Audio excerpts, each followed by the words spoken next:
Hello, hello! Ito po ay gumawa tayo ng lagayan ng ating sisiw. So, nilagyan ko siya ng paper towel, newspaper, tapos itong ganito.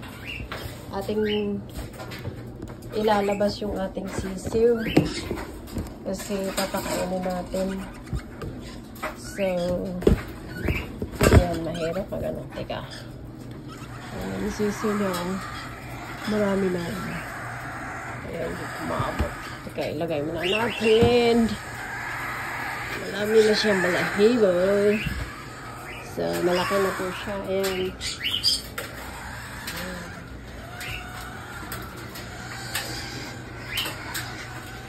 Ayan, guys.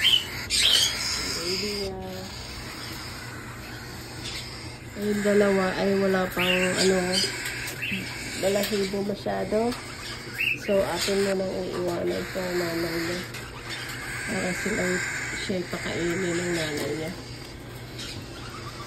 Tignan natin dito yung kabila.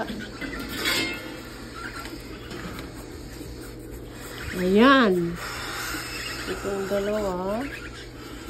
Ayan, guys.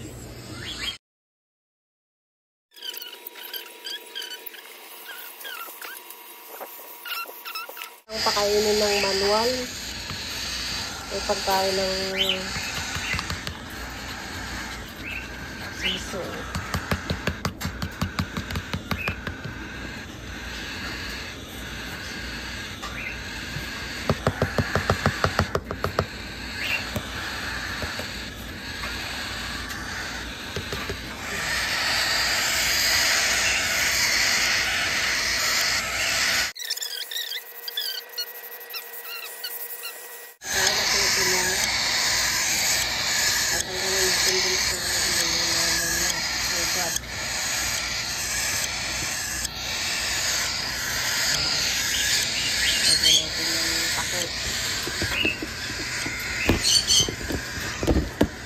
Ito po ay may butas kaya sila yung makakahinga rin.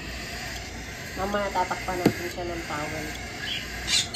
So, ngayon, dito natin sila ilagay. Balikan natin mamayang gabi. At kailangan natin siyang takpan dahil baka kakainin ng mga insekto. Pero hindi ganong matakit. Ayan lang.